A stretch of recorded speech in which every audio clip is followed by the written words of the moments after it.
মইতো আগতেই কৈছোঁ মুখ্যমন্ত্ৰী এইটো পানী বোমা বহুত দিনৰ পৰা দলিয়াই আছে।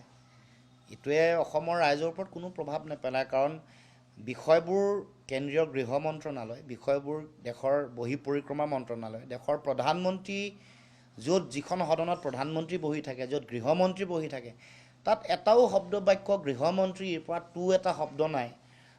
মইতো গৌৰৱ গগৈ ডাঙৰীয়াক আহ্বান জনাম যে দেশৰ প্ৰধানমন্ত্ৰীকে চিঠি লিখিব লাগে, যিটো অপপ্ৰচাৰ মুখ্যমন্ত্ৰীয়ে কৰি আছে সেইটোৰ সম্পৰ্কত লোকসভাৰ মজিয়াত এইটো বিষয়ে আলোচনা হ'ব লাগে। আৰু এইটোৱে মানুহৰ মাজত বিভ্ৰান্তি সৃষ্টি কৰিবৰ কাৰণে মুখ্যমন্ত্ৰীৰ গোটেই ৰাজনীতিৰ গোটেই কাৰবাৰটোৱে হ'ল মানুহক মিছা কথা কোৱা, সাম্প্ৰদায়িক ৰাজনীতি কৰা, সংবিধান বহিৰ্ভূত কথা কৈ সাম্প্ৰদায়িক সংকীৰ্ণ কথাৰে সমাজ ভঙা, তাৰমানে বিভাজন আৰু সংকীৰ্ণতাৰ ৰাজনীতিৰে মানুহৰ পৰা ভোট লোৱা। আৰু তেওঁলোকে প্ৰতিটো নিৰ্বাচনৰ আগত অসমৰ জাতীয় সংকট দেখে, কিন্তু নিৰ্বাচন পাৰ হৈ যোৱাৰ পিছত তেওঁলোকে সকলো কথা পাহৰে আৰু তাৰপিছত নিৰ্বাচন অহাৰ লগে লগেই সেইটো বিষয় পুনৰ উত্থাপন কৰে। এতিয়াও এই বিষয়সমূহত তেওঁলোকে যিহেতু গম পাইছে যে এইবাৰ তেওঁলোকৰ সান্দহ খোৱা বালি, বিশেষকৈ মুখ্যমন্ত্ৰীৰ পৰিয়াল, মুখ্যমন্ত্ৰীৰ লগত জড়িত হৈ থকা মুখ্যমন্ত্ৰী গেং বুলি কয়, যিটো দাদা ব্ৰিগেড বা মুখ্যমন্ত্ৰী গেং, তেওঁলোকৰ সান্দহ খোৱা বালি যিহেতু তল যাব, এইবাৰ তেওঁলোকে নিৰ্বাচনত যিহেতু হাৰিব, সেইকাৰণে তেওঁলোকে শেষ যিবোৰ অস্ত্ৰ এইবোৰ ব্যৱহাৰ কৰিবলৈ চিন্তা চৰ্চা কৰিছে। তেওঁলোকে এইবাৰ সেইকাৰণে এই গৌৰৱ গগৈ বিষয়টোক মানুহক বিভ্ৰান্তি কৰিবৰ কাৰণে টানি লৈ যাব খুজিছে। এছাৰ তেওঁলোকে আনিছে তেওঁলোকৰ শেষ ৰক্ষা, মানে তেওঁলোকে শেষ ৰক্ষা প্ৰাপ্তিৰ কাৰণে এনেকুৱা য'ত সাম্প্ৰদায়িকতা আছে, য'ত তেওঁলোকে বিধি বহিৰ্ভূতভাৱে মানুহৰ নাম ভোটাৰ তালিকাৰ পৰা কৰ্তন কৰাৰ যিবোৰ চিন্তা, অতদিনে যিমানবোৰ তেওঁলোকে যিবোৰ প্ৰলোভন দিছিলে, কাম নিদিলে, 6 জনগোষ্ঠী জনজাতিকৰণ নিৰ্বাচনৰ আগতে কৰিম বুলি কৈছিলে, কৰিব নোৱাৰিলে।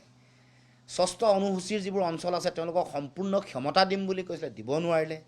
বিটিআৰখন তেওঁলোকে বিটিআৰ যিখন একৰ্ড সেইখন কাৰ্যকৰী কৰিম বুলি কৈছিলে, প্ৰমোদ বড়োৰ কাৰ্যকাল শেষ হ'ল, তাৰপিছত পুনৰ হাগ্ৰামা মহিলাই ডাঙৰীয়া আহিলে, হাগ্ৰামা মহিলাই ডাঙৰীয়াই আকৌ গৃহমন্ত্ৰীৰ আগত ক'ব লগা হ'ল, চাহ জনজাতীয় ৰাইজক নিৰ্বাচনৰ আগতে মাটিৰ পট্টা হাতে হাতে দিম বুলি কৈছিলে, এতিয়া জোখমাখ কৰিব কিন্তু পট্টা হাতত দিব নোৱাৰে।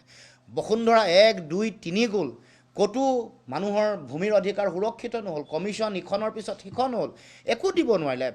অসমৰ ৰাইজক দিব পৰা একোৱেই বস্তু নাই। 6 নং দফা কাৰ্যকৰী কৰিম বুলি কৈ কমিটি বনালে, প্ৰতিবেদন হৈ গ'ল, আমিও সদস্য আছিলোঁ, আজিলৈকে গ্ৰহণ কৰিবলৈ তেওঁলোকৰ সময় নহ'ল।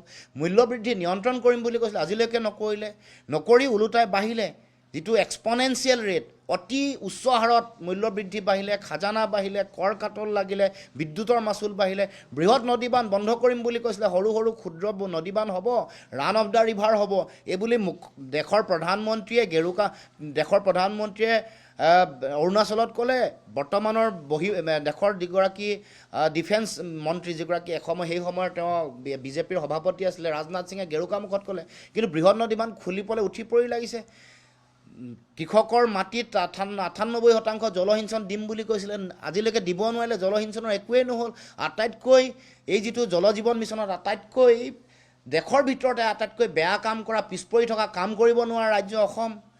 দেশৰ যিবোৰ তেওঁলোকৰ কেগৰ প্ৰতিবেদনেই কওক, দেশৰ বিভিন্ন ধৰণৰ চৰকাৰে কৰা প্ৰতিবেদনত একেবাৰে শেষৰ ফালৰ পৰা অসম তলৰ ৰাজ্য, উৎপাদনশীল ৰাজ্য হ'ব বুলি কৈছে, স্বনিৰ্ভৰশীল হ'ব বুলি কৈছে। অসম কিন্তু আটাইতকৈ ঋণগ্ৰস্ত, ধাৰত পোত খাই থকা এখন ৰাজ্য হ'ল। গতিকে এতিয়া ইছ্যু একো নাই, মুখ্যমন্ত্ৰীয়ে কি লৈ ৰাইজৰ ওচৰলৈ যাব? এটা হিন্দু মুছলমানৰ ৰাজনীতি, দ্বিতীয় তেওঁলোকৰ মাজত তেওঁলোকৰ এইটো মানে মিছা এটা ভয়, এটা যিটো সাম্প্ৰদায়িক ৰাজনীতি। প্ৰথমতে এই সাম্প্ৰদায়িক ৰাজনীতিত বেলেগ বেলেগ ৱেপন ব্যৱহাৰ কৰে। কেতিয়াবা এই গৌৰৱ গগৈৰ এই বিষয়টোক লৈ এটা সাম্প্ৰদায়িক পৰিৱেশ সৃষ্টি কৰিব খোজে, তাৰপিছত মানুহক ভয় ভাবুকিৰ ৰাজনীতি কৰে, এক্সট্ৰা জুডিচিয়েল কিলিং তেওঁলোকে হত্যা কৰিছে। তাৰ লগে লগে তেওঁলোকে উচ্ছেদৰ বিষয়টোতো তেওঁলোকে সেইসকল মানুহক বিদেশী বুলি কৈ তেওঁলোকক মাটিও দিলে, পইচা দিলে, মানুহৰ আগত জলপটপটকৈ ওলাই পৰিছে। যদি বিদেশী হৈ তেওঁলোকক মাটি আৰু পইচা দিছা, তেতিয়াহ'লে ৰাষ্ট্ৰদ্ৰোহৰ গোচৰত মুখ্যমন্ত্ৰীকতো তিহাৰ জেলত নিক্ষেপ কৰিব লাগে দেশৰ প্ৰধানমন্ত্ৰী আৰু গৃহমন্ত্ৰীয়ে। এই কামটো কৰা নাই। বিদেশী বুলি কৈ কাজিৰঙাত উচ্ছেদ কৰা মানুহক যদি মাটি আৰু পইচা দিছে, তেওঁ ৰাষ্ট্ৰদ্ৰোহৰ গোচৰত তেওঁলোকে পৰিছে। গতিকে দুৰ্নীতি, কেলেংকাৰী, সিন্ডিকেট ৰাজ, এইবোৰত চাৰিওফালে কয়লাৰ কেলেংকাৰী চলিছে, দুৰ্নীতি কমিশ্যন ৰাজ চলিছে, 22,000 পৰা 25,000 কোটি টকা ঠিকাদাৰসকলক দিবলৈ বাকী আছে। OPS টো তেওঁলোকে মানুহক নিদিয়াৰ কাৰণে NPS অহাৰ লগে লগে আমাৰ কৰ্মচাৰীসকলক বিপদত পৰিছে, শিক্ষক শ্ৰমিক সকলো আন্দোলনত জড়িত হৈছে, আশা কৰ্মীয়ে কওক, এতিয়া বিভিন্ন ধৰণৰ ক'ভিড যুদ্ধকালীন যোদ্ধাসকলৰ তেওঁলোকক চাকৰি খেদালে।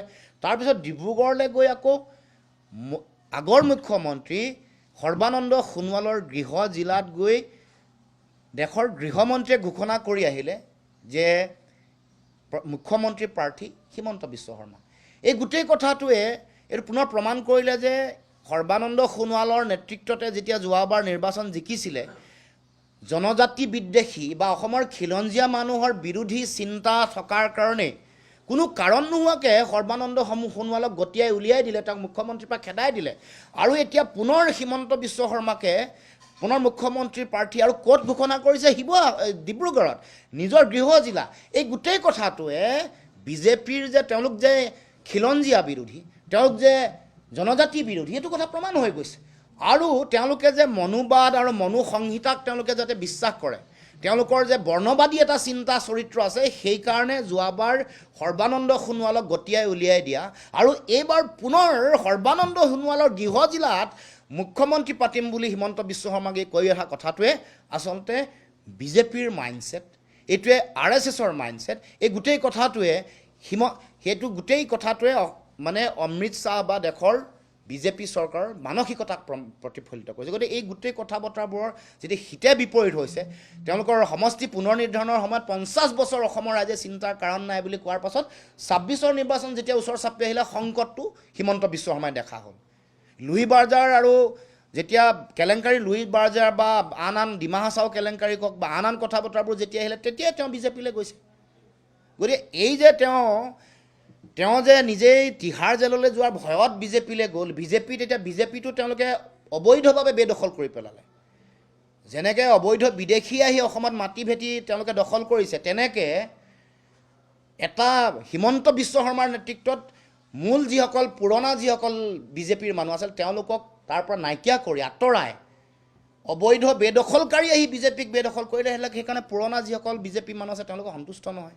সেইকাৰণে পুৰণা যিসকল বিজেপি নিষ্ঠা সততাৰে আদৰ্শৰে কাম কৰি থকা যিসকল বিজেপি আছে, তেওঁলোককো আহ্বান জনাইছোঁ যে 26ৰ নিৰ্বাচনত তেওঁলোকে যিবোৰ আদৰ্শ বহিভূত যিবোৰ কাম কৰিছে, যিবোৰ দুৰ্নীতি চিণ্ডিকেট, ভগৱান ৰামৰ নাম লৈ যেতিয়া গৰু চিণ্ডিকেটত লিপ্ত হৈ থাকিব, সেই মানুহক আপোনালোকে কোনো কাৰণতে বিজেপিত আপোনালোকে ঠাই দিব নালাগে।